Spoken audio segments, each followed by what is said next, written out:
Hello,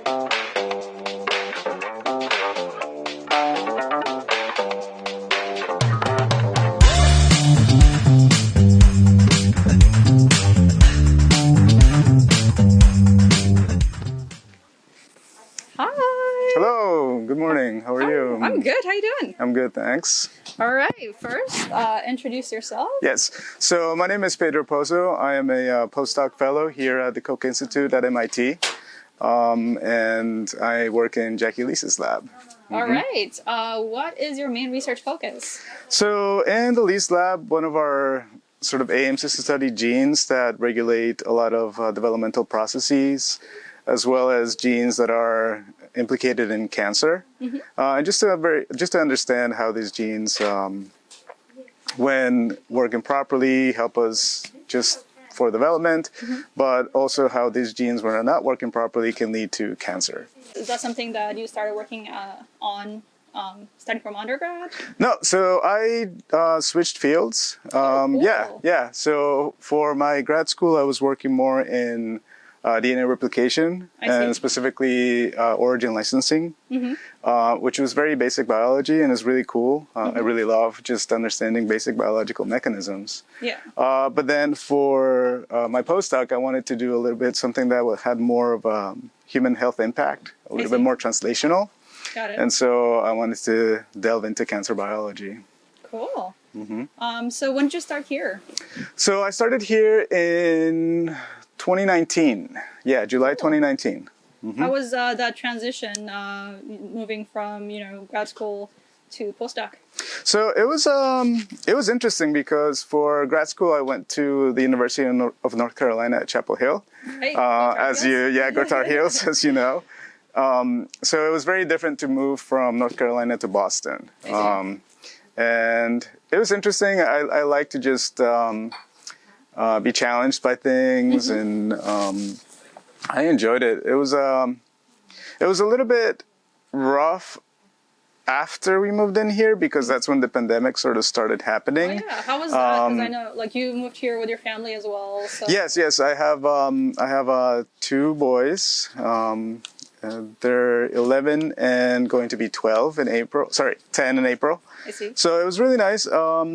It was a bit challenging just because the housing is so different here than in North Carolina.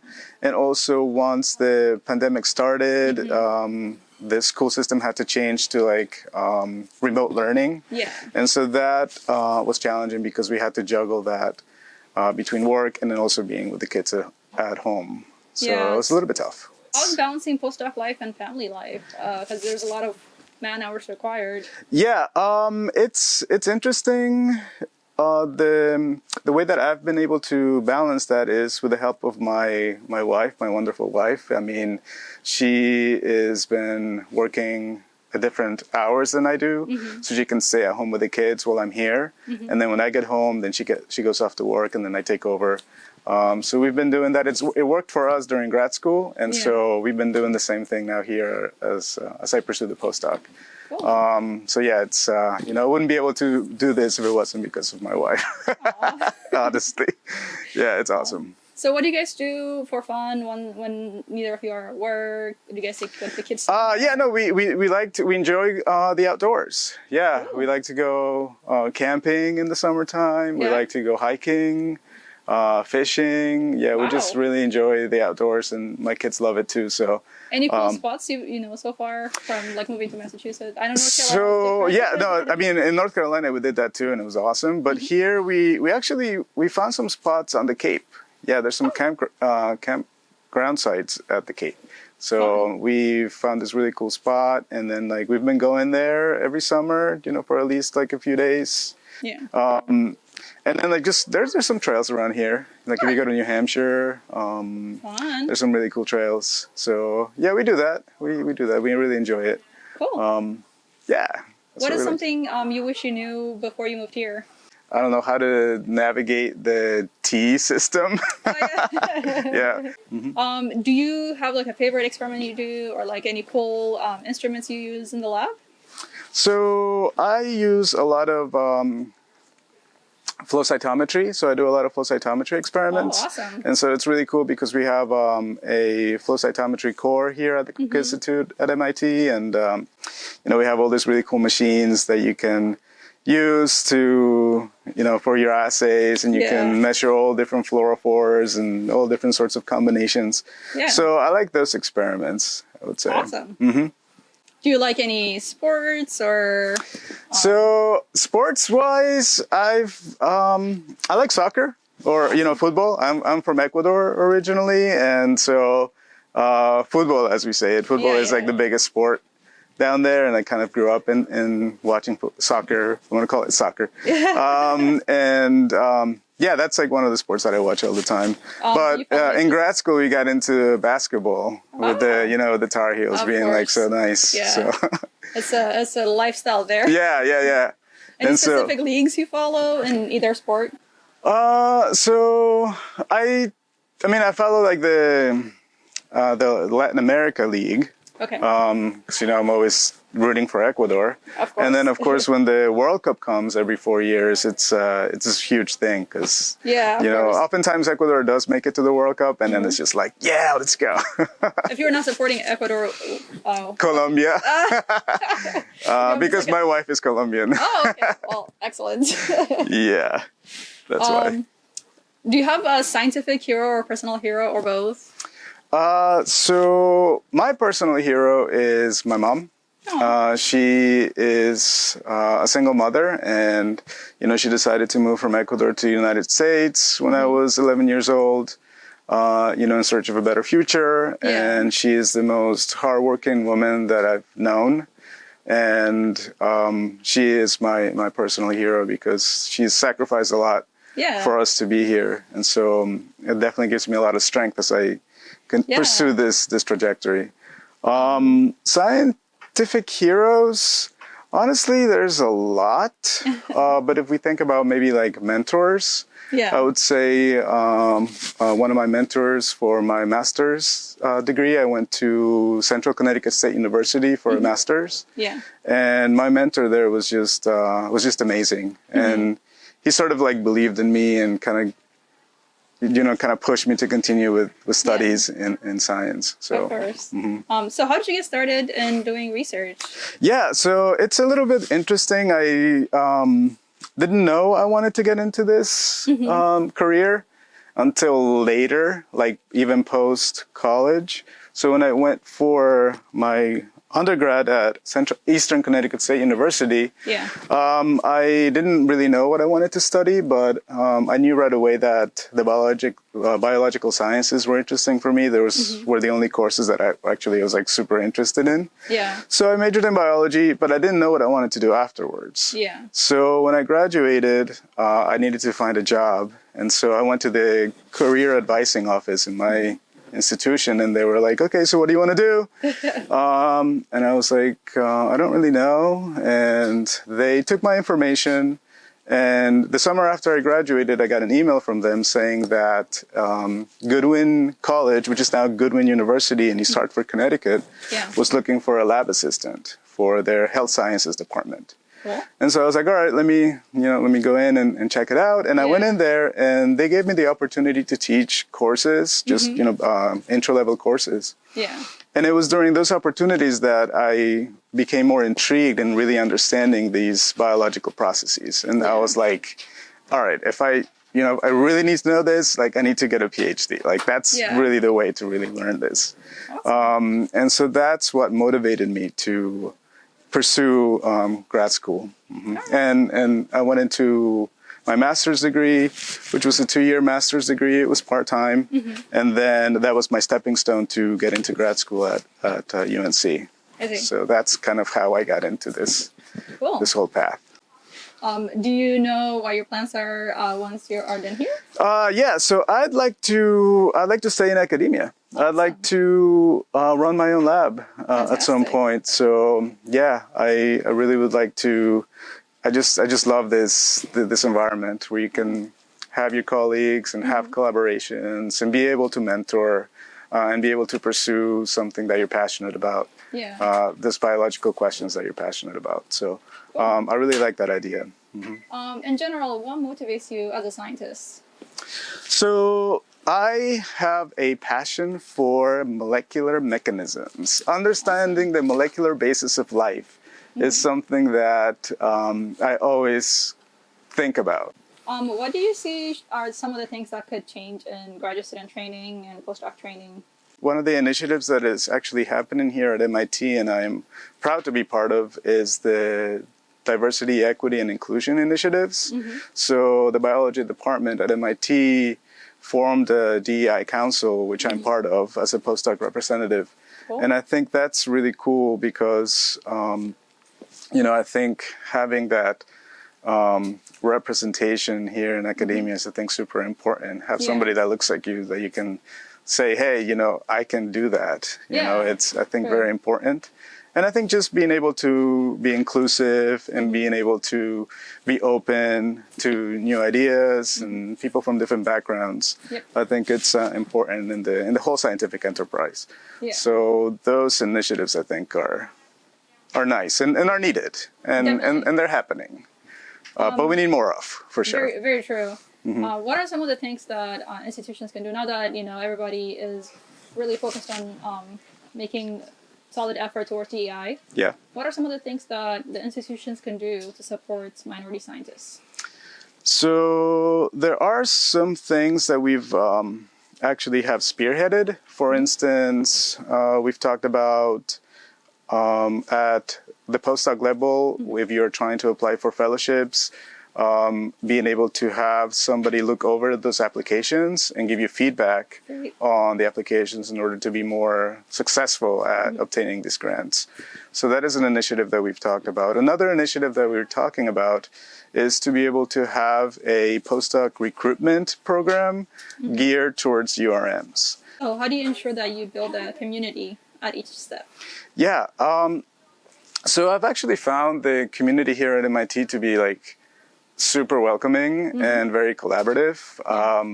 But there is this postdoc buddy program where we've actually pair senior postdocs with incoming postdocs. Awesome. So that when they can come in, you can go for coffee and you can talk about, how is moving to Boston? You have any questions? And I think that also is a way to build community. Yeah. And I wish that happened to me. It was something that would have been nice to be able to have to talk to somebody that's already here and kind of knows the lay of the land. Yeah, definitely. Some peer-to-peer mentorship does help a lot.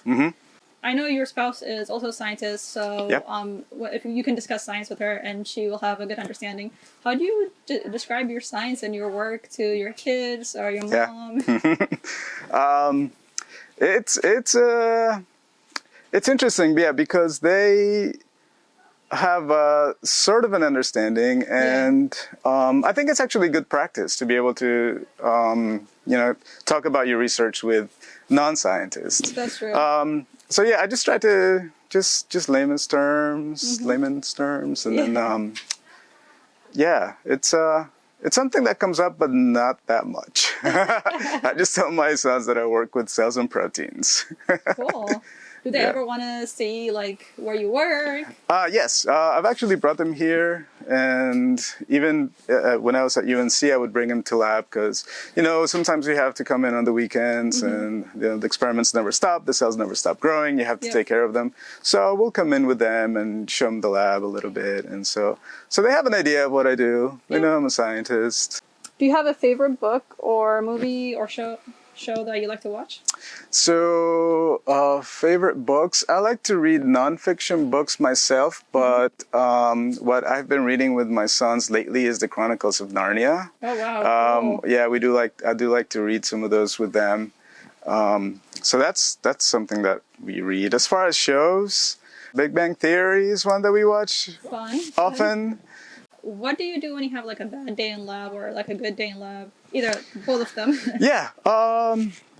So bad days in lab they're a bummer. Yeah. Yep. So I would, if something is not working, or if you get a bad result or a result that it's difficult to interpret, I usually like to go for a walk.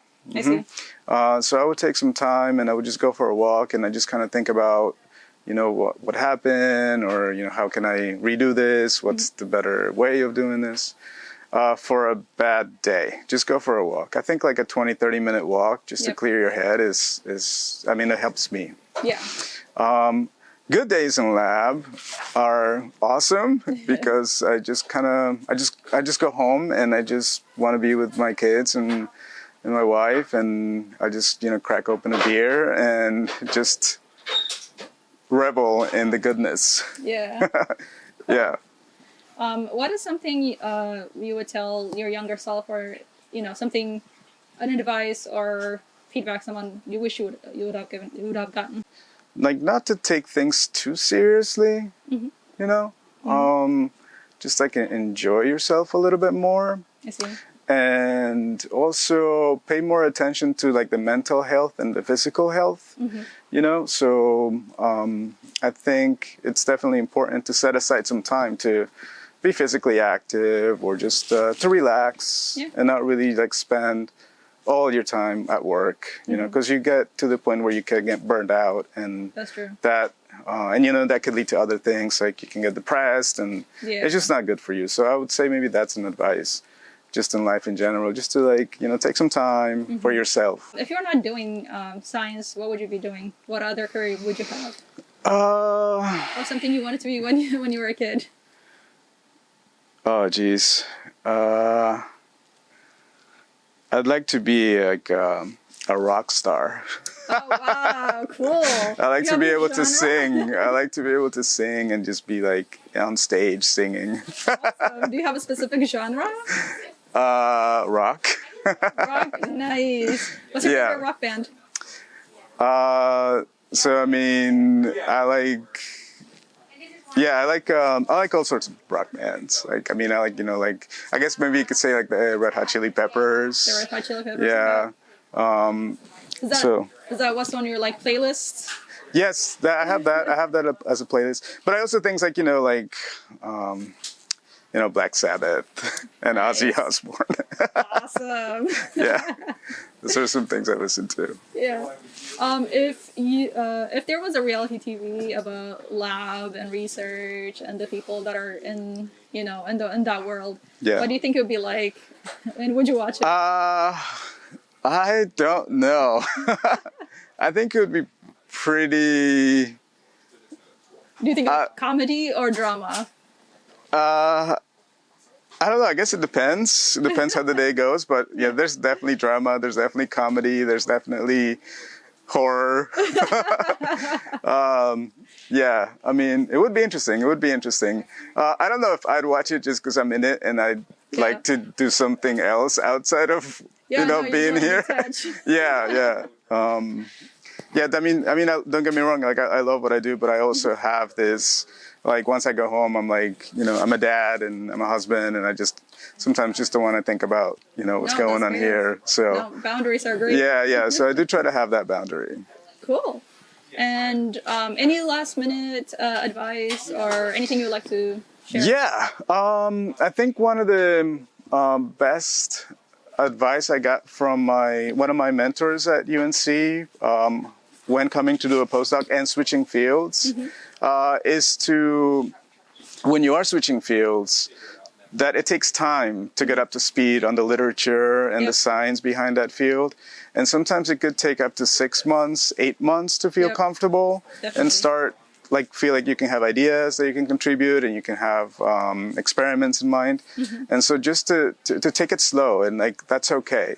Because when you're in your PhD program, and especially once you're a senior PhD student, you know what you're doing. You're driving your project. Exactly. But when you're switching to a new field, it's sort of like you're starting over. And that's fine and that's normal. And so I think that's one of the best advices I got from my mentors coming into the postdoc. Just, read the literature, become comfortable, but it will take a little bit of time, and that's okay. Cool. So I think that's one of the advices. When do you plan on going on the job market? So I would say within the next couple of years. All right. So I'd like to, finished working on one of the projects that I was collaborating with one of the grad students here who just graduated. Cool. And now I have sort of my main project that I like to just really drive forward and get that finished and published. Cool. And so I see that within the next couple of years. Yeah, in the next couple of hopefully. years, all institutions looking for a new faculty, be aware. Yeah, please. All right. Well, thank you very much for making time for us today. And, good luck with the rest of your week and your experiments. And we appreciate it. All right. Thank you. Bye. Yes, it's a pleasure.